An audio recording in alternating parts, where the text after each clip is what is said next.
Hello साथियों, सभी को नमस्कार। मेरा नाम शुभम कमल है, अतिथि शिक्षक हूँ। इस साल से एज ए अतिथि शिक्षक सेवा दे रहा हूँ।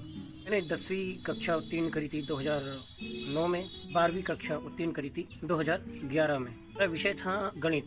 इंजीनियरिंग करी हुई है, 2018 में कंप्लीट किया, बीएड किया 2021 में। फिर मैंने अपनी परीक्षा दी वर्ग 3 की, तो उसमें मैं क्वालिफाइड था। उसमें मेरे मार्क्स थे अच्छे, 87 मार्क्स थे। फिर 2025 में मैंने उसका मेंस दिया, उसमें भी क्वालिफाइड था।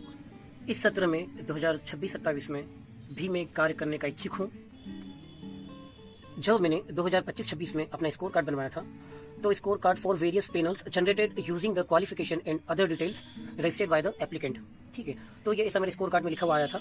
तो उसमें मेरे 5 कैटेगरी बनी हुई थी, है ना। तो जिसमें पहले जो मेरा पैनल बना हुआ था, उसमें पहले नंबर पे था वर्ग 2 मैथ्स, दूसरे नंबर पे था वर्ग 3 जनरल, फिर तीसरे नंबर पे था वर्ग 2 आईटी, चौथे नंबर पे था वर्ग 3 आईटी, और पांचवें नंबर पे था वर्ग 3 लैब।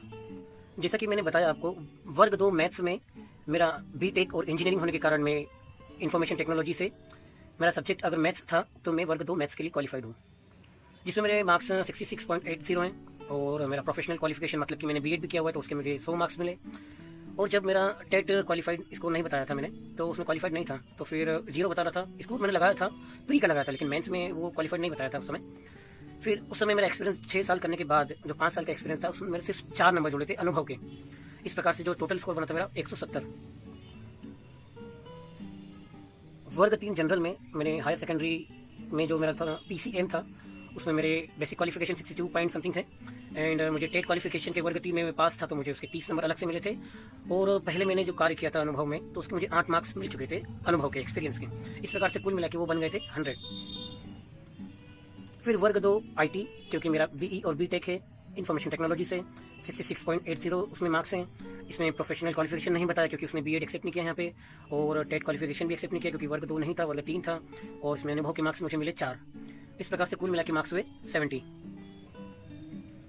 अब बारी आती चौथे नंबर पे वर्ग 3 आईटी में, जो बीई और बीटेक के उससे हुआ था। इसमें मेरे 66.80 का क्वालिफिकेशन बीएड नहीं लगा यहाँ पे, टेट भी नहीं लगा, टेट का स्कोर भी नहीं जुड़ा, और एक्सपीरियंस के 8 नंबर यहाँ जुड़े थे। तो ऐसे कुल मिला के इसमें, है ना, आईटी के लिए हो चुके थे 74.80। फिर अगर मैं बात करूँ यहाँ पे 5th नंबर पे जो आता है वर्ग 3 लैब के लिए, यहाँ पर हायर सेकेंडरी पीसीएम से किया हुआ है मेरा, तो मेरा सब्जेक्ट पीसीएम था, तो 62 पॉइंट समथिंग। बीएड के मार्क्स वर्ग 3 लैब के लिए नहीं जुड़े, टेट भी नहीं जुड़ा इसमें, क्योंकि वर्ग 3 के लिए इसमें नहीं जुड़ा शायद लैब के लिए, और 8 मार्क्स अनुभव के वो तो जोड़ दिए थे। ठीक है, इस प्रकार से 70 मार्क्स हो गए। तो मैं कहना चाहता हूँ, ये मेरे सेशन है ना 2025 एंड 26 का ये मेरा स्कोर कार्ड था, जिसमें मुझे पैनल मिला था वर्ग 2 गणित के लिए, वर्ग 2 आईटी के लिए, वर्ग 3 जनरल के लिए, वर्ग 3 आईटी के लिए, और वर्ग 3 लैब के लिए। तो इस प्रकार से मेरे 5 पैनल जनरेट हुए थे पिछले वर्ष में। एक आदेश आया है जिसमें लिखा हुआ है अतिथि शिक्षक आमंत्रण हेतु समय सारणी। ठीक है, जिसका अतिथि शिक्षक इंतजार कर रहे थे वही दिया हुआ है, ये प्रथम चरण है। तो इसमें लिखा हुआ है कि शैक्षणिक सत्र 2026-27 में 3 विद्यालयों में अतिथि शिक्षक को आमंत्रित किया गया है एवं पोर्टल पर रिक्त पद प्रदर्शित हैं। ऐसे विद्यालयों में जीएफएमएस पोर्टल पर उपस्थिति की प्रविष्टि हेतु की जाने वाली कार्यवाही। तो इसमें 5 गतिविधियां दी गई है, और कार्यवाही स्तर दिया गया है, और समय सीमा दी गई है। पहला जो दिया हुआ है लॉग इन रिक्ति अपडेशन, तो ये शाला प्रभारी करेंगे, मतलब कि खाली पद का अपडेशन करेंगे, कि अपडेट करेंगे कि उनके विद्यालय में रिक्त पद हैं या नहीं। तो ये 22 से 29 जून तक चलेगा। अतिरिक्त रिक्ति हेतु मांग करेंगे, ये कार्यवाही स्तर संकुल प्राचार्य द्वारा होगी। 22 से 29 जून तक ये 2 कार्य चलेंगे। फिर थर्ड जो कार्य है, उसमें कैटेगरी में दिया हुआ है अतिथि शिक्षक आमंत्रण हेतु जीएफएमएस पोर्टल पर रिक्तियों का प्रदर्शन किया जाएगा राज्य स्तर से, कि भैया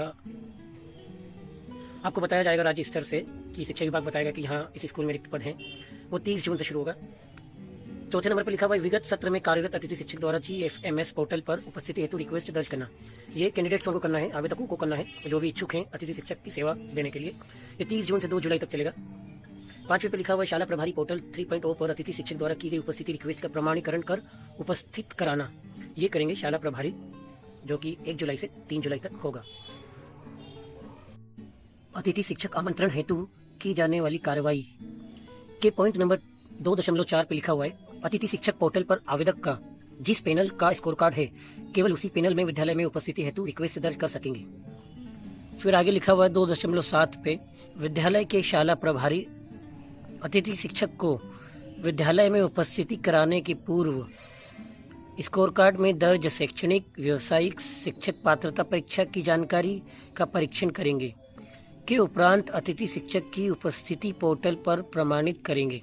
जानकारी त्रुटिपूर्ण पाए जाने पर उपस्थिति हेतु रिक्वेस्ट को रिजेक्ट करने की कार्रवाई पोर्टल पर करेंगे। तो विभाग आमंत्रण के लिए कार्रवाई तो करना चाहता है, लेकिन उसके पहले ही उन्होंने कई अतिथि शिक्षकों के साथ जो कार्रवाई की है वो उचित है या अनुचित है। मेरे साथ तो मुझे स्कोर कार्ड में पैनल दिया हुआ है तो वो सही नहीं है, तो मैं किस प्रकार से अपनी वहाँ पे पैनल के अकॉर्डिंग अपनी उपस्थिति और रिक्वेस्ट दर्ज कराऊंगा वहाँ पे। जब स्कूल में जाऊंगा तो वो एक्सेप्ट कैसे करेंगे जब मेरा पैनल बना ही नहीं है।